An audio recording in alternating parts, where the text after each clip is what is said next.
ವ್ಯವಸ್ಥೆಯಿಂದ ಕೂಡಿದ ಪ್ರವಾಸಿ ಮಂದಿರ. ಹಗರಿಬೊಮ್ಮನಹಳ್ಳಿ ತಾಲೂಕು ಹೊರವಲಯದಲ್ಲಿರುವ ಪ್ರವಾಸಿ ಮಂದಿರವು ಅವ್ಯವಸ್ಥೆಯಿಂದ ಕೂಡಿದ್ದು, ಸರಿಯಾದ ರೀತಿಯಲ್ಲಿ ಕುಡಿಯುವ ಹಾಗೂ ಬಳಸುವ ನೀರಿನ ವ್ಯವಸ್ಥೆ ಇಲ್ಲ, ಸರಿಯಾದ ರೀತಿಯಲ್ಲಿ ಸ್ವಚ್ಛತೆ ಕೂಡ ಇರುವುದಿಲ್ಲ. ಬೇರೆ ಬೇರೆ ಊರುಗಳಿಂದ ಬರುವ ವಿಐಪಿಗಳಿಗೆ ಉಳಿಯಲು ಇರುವ ಪ್ರವಾಸಿ ಮಂದಿರಕ್ಕೆ ಯಾಕೆ ಇಷ್ಟು ನಿರ್ಲಕ್ಷ್ಯ ಮಾಡುತ್ತಿದ್ದಾರೆ ಎಂಬುದು ಸಾರ್ವಜನಿಕರು ಪ್ರಶ್ನೆ ಮಾಡುತ್ತಿದ್ದಾರೆ.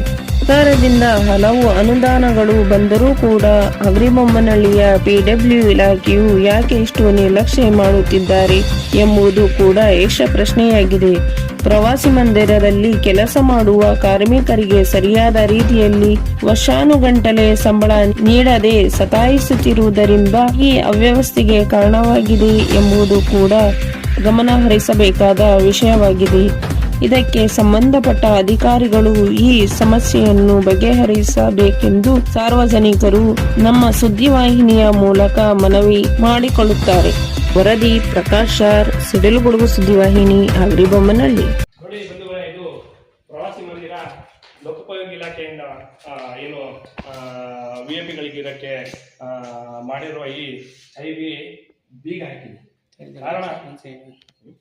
ಕಾರಣ ಏನಂತ ಹೇಳಿದ್ರೆ, ಸರಿಯಾದ ರೀತಿಯಲ್ಲಿ ನೀರಿನ ವ್ಯವಸ್ಥೆ ಇಲ್ಲ, ಸರಿಯಾದ ರೀತಿಯಲ್ಲಿ ಇಲ್ಲಿ ಕೆಲಸ ಮಾಡುವ ಕಾರ್ಮಿಕರಿಗೆ ಸರಿಯಾದ ಸಂಬಳ ಕೊಡ್ತಾ ಇಲ್ಲ. ಹಾಗಾಗಿ ಇದನ್ನ ಇವ್ರು ಬಂದ್ ಮಾಡಿದ್ದಾರೆ ಅಂತ ಹೇಳಿದ್ರು ಕೂಡ ತಪ್ಪಾಗಲ್ಲ. ಜೊತೆಗೆ ನಾವು PW ಅಧಿಕಾರಿ ಸತೀಶ್ ನಾಯ್ಕ್ ಇವರಿಗೆ ಕರೆ ಮಾಡಿ ಕೇಳಿದ್ವಿ, ಯಾಕೆ ಸರ್ IBಯನ್ನು ಕ್ಲೋಸ್ ಮಾಡಿದಿರಿ, ಯಾಕೆ ಬೀಗ ಹಾಕಿದ್ರಿ ಅಂತ ಕೇಳಿದ್ರೆ ಅವ್ರು ಹೇಳ್ತಾ ಇದ್ದಾರೆ, ಅಲ್ಲಿ ಬೋರಿನ ವ್ಯವಸ್ಥೆ ಇದಾಗ್ಬಿಟ್ಟಿದೆ, ಏನದು ಬೋರಿನ ವ್ಯವಸ್ಥೆ, ನೀರಿನ ವ್ಯವಸ್ಥೆ ಇದೇ ಆಗಿಲ್ಲ, ನಾಳೆ ಬಂದ್ ಮಾಡ್ತಾರೆ ಅಂತ ಹೇಳ್ತಾ ಇದ್ದಾರೆ. ಆದ್ರೆ 4-5 ದಿನ ಈಗ ನಾನೇ ಈ ಬೀಗನ ತೆಗಿತಾ ಇದ್ದೀನಿ. ಯಾಕಂದ್ರೆ ಈ ಬೀಗ ಅಲ್ಲಿ ಇದ್ದಿದ್ದನ್ನು ತಗೊಂಡು ತೆಗಿತಾ ಇದ್ದೀನಿ. ಯಾಕಂದ್ರೆ ಬರೋ ಪ್ರವಾಸಿಗರಿಗೆ ಉಳ್ಕೊಳ್ಳೋಕ್ಕೆ ಈ IBN ಮಾಡಿದ್ದಾರೆ. ಆದ್ರೆ ಈ ಪ್ರವಾಸ ಇದನ್ನ ಪೂರ್ತಿ ನಿರ್ಲಕ್ಷ್ಯ ಮಾಡಿದ್ದಾರೆ PW ಇಲಾಖೆ. ಲೋಕೋಪಯೋಗಿ ಇಲಾಖೆಯ ಸಚಿವರಾದ ಸತೀಶ್ ಜಾರಕಿಹೊಳಿ ಅವರು ಕೂಡ ಈ ಸುದ್ದಿಯನ್ನು ನೀವು ನೋಡಲೇಬೇಕು. ಯಾಕಂದ್ರೆ ಇಂತಹ ಅವ್ಯವಸ್ಥೆ ಯಾಕೆ ಎಂದು ನಮಗೆ ಪ್ರಶ್ನೆ ಕಾಡ್ತಾ ಇದೆ. ದೂರ ದೂರದ ಊರುಗಳಿಂದ ಬರುವ ವಿಐಪಿಗಳಾಗ್ಲಿ, ಸಾಮಾನ್ಯ ಜನರು ಯಾರೇ ಬಂದರೂ ಕೂಡ ಅವ್ರಿಗೆ ಉಳ್ಕೊಳ್ಳೋಕೆ ಈ IB ಇರುತ್ತೆ. ಆದ್ರೆ ಸರ್ಕಾರದ ಮಟ್ಟದಲ್ಲಿ ಅನುದಾನ ಕೂಡ PW ಇಲಾಖೆ ಬಿಡುಗಡೆ ಆದ್ರೂ ಕೂಡ ಯಾಕೆ ಈ PWD ಸತೀಶ್ ನಾಯ್ಕ್ ಅವರು ಯಾಕೆ ಇಷ್ಟು ನಿರ್ಲಕ್ಷ್ಯ ಮಾಡ್ತಾ ಇದ್ದಾರೆ ಎಂಬ ಪ್ರಶ್ನೆ ಕೂಡ ನಮಗೆ ಕಾಡತೊಡಗಿದೆ.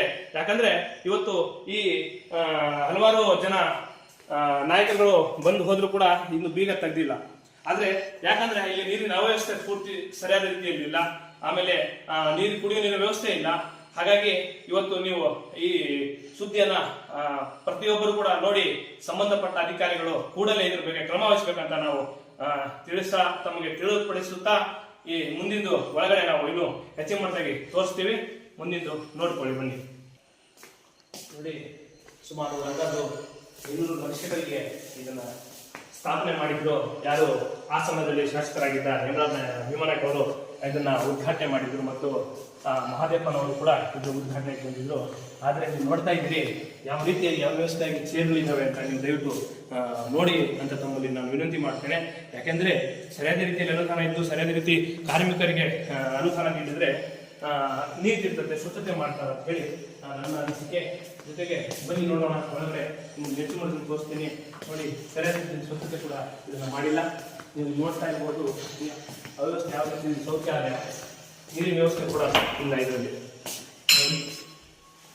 ನೀರು ಕೂಡ ಇಲ್ಲ, ಸರಿಯಾದ ರೀತಿ ನೀರು ಕೂಡ ಬರ್ತಾ ಇಲ್ಲ. ನೋಡಿ ವ್ಯವಸ್ಥೆ ಎಷ್ಟಿದೆ, ಸ್ವಚ್ಛತೆ ಕೂಡ ಇಲ್ಲ, ಸ್ಮೆಲ್ ಬರ್ತಾ ಇದೆ. ನೋಡಿ, ಸ್ವಚ್ಛತೆ ಕೂಡ ಸರಿಯಾದ ರೀತಿಯಲ್ಲಿಲ್ಲ. ಹಾಗೆ ಕುಡಿಯುವ ನೀರಿನ ವ್ಯವಸ್ಥೆ ಕೂಡ ನಮಗೆ ಕಾಣ್ತಾ ಇಲ್ಲ. ದಯವಿಟ್ಟು ನೀವು ಬರುವ ಇದನ್ನು ವ್ಯಕ್ತಿಗಳನ್ನು ಕೂಡೋಕೆ ಅಂತ ಈ ಚೇರ್ ಹಾಕಿದ್ದಾರೆ. ಈ ಚೇರ್ ವ್ಯವಸ್ಥೆಗಳನ್ನು ನೋಡಿ ದಯವಿಟ್ಟು ಯಾವ ರೀತಿ ಇದೆ ಆ ವ್ಯವಸ್ಥೆ. ಯಾಕೆಂದ್ರೆ ಬಂಧುಗಳೇ, ಇಲ್ಲಿ ಬರುವ ಜನರು ವಿಐಪಿಗಳು ಬಂದಾಗ ಅವರು ಮಾತನಾಡ್ತಕ್ಕಂಥ ನೋಡಿ ವ್ಯವಸ್ಥೆ ಆಗಿದೆ. ನೋಡಿ ಬಂಧುಗಳೇ, ಶಿಕ್ಷಕರೇ, ನೀವೆಲ್ಲರೂ ದಯವಿಟ್ಟು ಈ ಸುದ್ದಿಗಳನ್ನು ನೋಡಬೇಕಾದ ಪರಿಸ್ಥಿತಿ ಇದೆ. ಬೀಗ ಹಾಕ್ತಿದ್ದಾರೆ, ಚೇರ್ಗಳು ಕೂಡ ಸರಿಯಾದ ರೀತಿಯಲ್ಲಿ ಸ್ವಚ್ಛತೆ ಇಲ್ಲ. ಹೆಚ್ಚಿನ ಅನುದಾನಗಳು ಕೂಡ ಸರ್ಕಾರ ಮಟ್ಟದ ಬಡಿಗಳು ಆದರೂ ಕೂಡ ಯಾಕೆ ಇಷ್ಟು ನಿರ್ಲಕ್ಷ್ಯ ಮಾಡ್ತಿದ್ದಾರೆ ಅಂತ ಹೇಳಿ ನಮಗೆ ತೋರಿಸ್ತಾ ಇಲ್ಲ. ನೋಡಿ ಎಷ್ಟು ಸರಿಯಾದ ರೀತಿಯಾಗಿ ಮೇಂಟೆನೆನ್ಸ್ ಕೂಡ ಮಾಡ್ತಾ ಇಲ್ಲ. ಯಾಕಂದರೆ ಕಾರ್ಮಿಕರಿಗೆ ಸರಿಯಾದ ರೀತಿ ಸಂಬಳ ನೀಡಿದರೆ ಪಾಪ ಅವರು ಮಾಡ್ತಾರೆ. ನಮಗೆ ಒಬ್ಬ ಕಾರ್ಮಿಕರಿಗೆ ಮಾತಾಡಿಸೋ ಪ್ರಯತ್ನ ಮಾಡಿದೆ ನಾನು ಫೋನಲ್ಲಿ. ಆಗ ಅವ್ರು ಏನು ಹೇಳಿದ್ರು, ಹಣ ನಮಗೆ ವರ್ಷಗಟ್ಟಲೆ ಅನ್ನೋದ ಸಂಬಳ ಕೂಡ ಬರಲಿದ್ರೆ ಹೇಗೆ ಹಣ ಜೀವನ ಮಾಡೋದು ಅನ್ನೋ ಉದ್ದೇಶಕ್ಕೆ ಅವರು ನಾವು ಬಿಟ್ಬಿಟ್ಟಿದ್ವು ಅನ್ನೋ ಮಾತಾಡಿದ್ರು. ಡೈಲಿ ಇಲ್ಲಿ ಇರ್ತಾರೆ, ಬಟ್ ಯಾಕೋ ಈ ಸರಿ ಇಲ್ಲಿ ಈ ರೀತಿ ವ್ಯವಸ್ಥೆ ಇರೋದು ಬರ್ತಾ ಇಲ್ಲ ಹೇಳಿ ನಾವು ಹೇಳ್ತಾ, ಇನ್ನು ನಾವು ಹೆಚ್ಚಿನ ಮಟ್ಟದಾಗೆ ಬೇರೆ ಬೇರೆ ಸುದ್ದಿಗಳನ್ನು ಇಲ್ಲೇ ತಗೊಳ್ತೀವಿ. ಅಷ್ಟು ಮಟ್ಟ ನೀವು ನೋಡ್ತಾ ಇರಿ. ಸಿಡಿಲು ಗುಡುಗು ನ್ಯೂಸ್ ಚಾನಲ್ ನೋಡ್ತಾ ಇರಿ ಅಂತ ಹೇಳ್ತಾ ನಮಸ್ಕಾರ.